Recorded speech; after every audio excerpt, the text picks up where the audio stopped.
I wanted to talk about tonight, I've been asked by somebody in the audience to talk about the shalosh shvuos.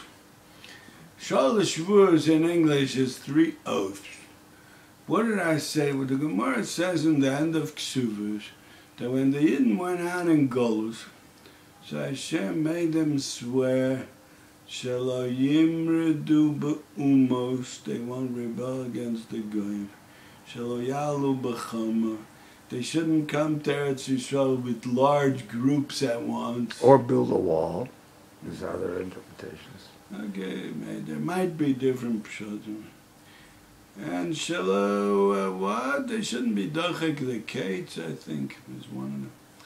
I'm not holding a Gemara in front of me, because I must admit that I didn't learn this sugya with enough Ian like I would want to. But I know enough about the sugya that I can talk about it, that I'm allowed to talk about it. Now, it's like this. What's most nogea to recent is now, what I'm saying is, nowadays we're already holding in a situation where I don't know if any of these things are nogea anymore. The only thing that might be nogea nowadays is shelo yimredu be'umos. You're not allowed to make a rebellion against the umos. I don't know, how could that might be a possibility that it can happen when you get up and you talk against the goyim in public. It might be called a merida b'umos, but I'm not so sure.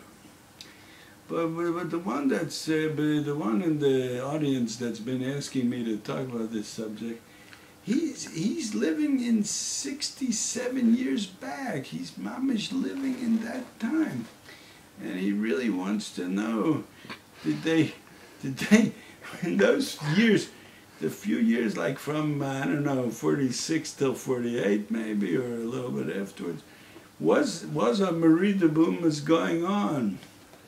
For example, there's such a thing as the machtarot, which was known as Eitzel and Levi, Agada, the what is it in English? The gangs, the groups, the hidden groups. I don't know. There must be a word for it in English. The underground. The underground. Brisa Biryonim. Whatever it's called. To have an underground, to conduct guerrilla warfare against the rulers of the country, which happened to be the British at the time, because we want to have our own state. Was that permissible or not? Now, for example, there's a group that bombed the King David Hotel. Now, of course, before they bombed it, so they called them up and said everybody should go out because we're going to bomb. Now, I'm not accusing. I'm not talking about the bloodshed. I'm talking about that's in the bombing of the building, the 4 walls. That might be considered a merida b'umos, because bombing that building was a way of saying to the goyim, we want to be independent. We don't want to be under you.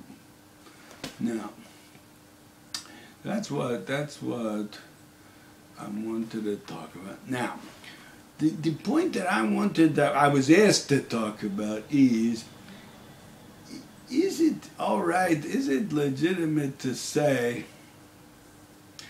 that Gemara of Shalosh Shvuos is only agada, and you don't really, and it's not halacha? So that's what I wanted to talk about tonight. Just touch on the subject, not, yeah, of course it's us. Everything in Torah is without end, but with a little bit of time we have just to make a point. Now I want to say like this. First of all, there was somebody who said such a thing. If you want to say the name, you can say it. There was somebody, Yeshua Meir knows, that says such a thing. It's only agada, that's not halacha. He brings it, Rav Shlomo Aviner brings it in his kuntras. Okay. That of the 13 reasons why it's not shayach, this is one of the reasons. Imani Zocher. So that point is the point I want to talk about. Now, I was thinking on the way, when I was walking tonight to learn with my Talmud on caplan, and on the way walking back, I was thinking about this subject. So what if something is agada? Like just what do you mean? Sometimes somebody says something, and when you first hear it, it could be it sounds right, but let's ask ourselves, where is that? So what if something is agada? Now, I know there is such a thing, ein lemedin minu agodos. Now that's brought. Where's it brought in the Rashbam and Baba Basha? Maybe we'll look it up and see, Baruch Hashem, that we have a Shas in front of us. We have a Karas Gag to live under. We have a Shas right next. We don't even have to stand up and take out the Gemara. Mamish, Hodul Hashem ki tov, for all the good that He did for us. It's in Daf Kuf Lamed Amid Beis. So the Gemara, it's in the Gemara actually talks about you don't learn out halacha from certain things, and it doesn't say agada, but the Rashbam does bring it here. I think it brings it.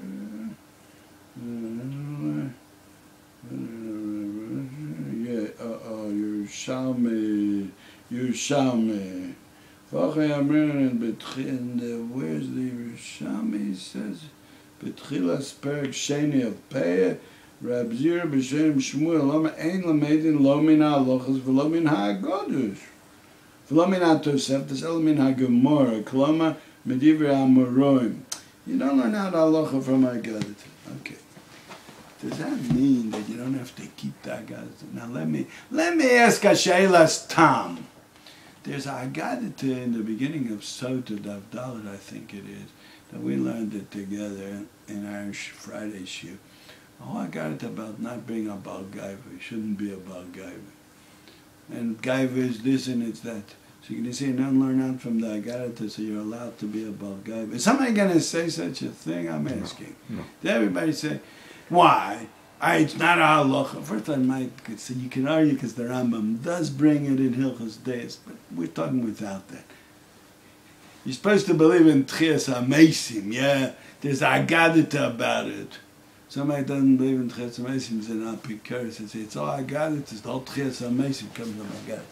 You might say that also brought in the Rambam maybe, but I don't know. But I'm saying like this: if the Agodas Hashas say you shouldn't be a Baal Gaiva, that means Hashem doesn't want you to be a Baal Gaiva. So it's not. So what does it mean? What does it mean that there's a difference between halacha and agoda? I was thinking, and it could be that we still have to give it more thought. I'm not one of those that always has the answer right away. Clear commotion, I'm not one of those people. I'm busy thinking and thinking. Somebody once asked that there's a Talmud Chacham that lived in Har Nov until recently, Shlomo Fisher. So somebody was arguing with him, so he said, but once you said... he moved? I think, I have a chashash that he moved. The brother of Yisrael Yankel Fisher. Yeah, but he has a schus of his own. So once he said it over Barabim, that once somebody said to him, so you yourself once said different than what you're saying now. So he answered, Oy li, if I'm going to keep saying the same thing my whole life and not change. Wow, that's gewaldig. A person says such a thing. He's modeh. Yeah, right, I once said, no, I think different. Wow, what a godless that is. Now, I think that I myself have to give this subject more thought, but I'm just going to say what I think now, the meanwhile. The difference is like this. The Maharal says that agada is the pshat. So does HaTorah, that the Chazal couldn't reveal to everybody, because not everybody would understand. So they were malbishit in the agaditas. That means they dressed it up. It's like a muscle for a soda satar. You could say that goes more on the stories like Rabbi Bar Bar Chana maybe. It doesn't mean the agada of gaiva is pshuto of gaiva. Okay, but the emphasis that I just remembered, and the Gra also says the deepest soda satar are in the agada. Pshat is it's all soda satar. The pshat is like this. Halacha is something that you could give definite gvulim to it. Exactly how you have to do it. Lemashal, tefillin. Exactly how the halacha tells you exactly how you make tefillin. Arba minim. Exactly how they should look. What's possible, what's kosher. And even tefillah, which is not something that you could exactly define. But it has exact halacha. What you're supposed to say. Mishana mimatbeh shetov v'chomim bebrachos. Which parts are ma'akev, which parts are not ma'akev. And there's a halacha of kavona. And what does kavona mean? And what are the zmanei tefillah? That means the chelik halacha has gvulim. Gvulim cholak HaKadosh Baruch Hu ba'olamo. That's what Moshe Rabbeinu said to Korach. Hashem made gvulim. You could change it. But Korach said, no, we're all spiritual. And this might be what Korach wanted. He understood al pi sod. He also could go into the Kodesh HaKadoshim. Because he understands the inyan of going into the Kodesh HaKadoshim. So Moshe Rabbeinu said, yes, so this, I just thought of this right now. The sod is al pi sod, you might be right. But Gvulim Cholak HaKadosh Baruch Hu ba'olamo. We're talking about this olam hazeh which has Gvulim. So you have to go what halacha says. Halacha is Gvulim. Agada is the Ratzon Hashem, which doesn't have exact gevulim how to do it. Now, according to that, lemashal. What we just said, there's a whole agada about gaiva. Not allowed to be about gaiva. So can somebody come along and say exactly what you're not allowed to think? And how you're not allowed to think it? And what should be the cause to thinking it? Could you make halachas? You can't. It's impossible. And the emphasis is that what's for one person gaiva is for the other person anova. I know, I always say there's two bal gaivas. One that sits in the mishach and one that sits in the marav. And also me. I'm a bal gaiva that sits in the marav. I sit in the back and I observe the whole tzibur and I judge all of them. This one is like this one is like that, this one like that. And I'm a honor if I sit in the back. That's what me. But then there's the pashto gaiva that they wear a frock and they're well dressed and they sit up front and they're of course he belongs there. He knows how to say a shir every day. And he from age 13 he knew how to learn. He just steigt and steigt and steigt. Of course he belongs up in the mizrach. There are two kinds of bali gaiva. Are you going to say this one is mutter, this one is also? Nobody could say that. The teretz is that's agada. Agada is more the spiritual part, and ruchnius me'etzem tivo is a dover that's not movable. Now, according to that, it doesn't have halachas. But we know what the Ratzon Hashem is, that Hashem doesn't want. Somebody's going to come and say, it says Hashem was mashbiah, the Jewish people, when they went into Golus, they shouldn't be married b'umas. So somebody will say, that's only agada. You're allowed to be married b'umas. You can't say that. You can't say such thing. Hashem doesn't want to be married b'umas. Look at Rabbi Yochanan ben Zakkai, the agada of the Churban. I think that's the exact same thing. Rabbi Yochanan ben Zakkai said we have to go out and make peace with the Romans. We can't fight. We can't. You're going to put the Yidden in Sakon, and they were heroes. The Biryanim. There's such a musag, a concept by the Goyim, a hero.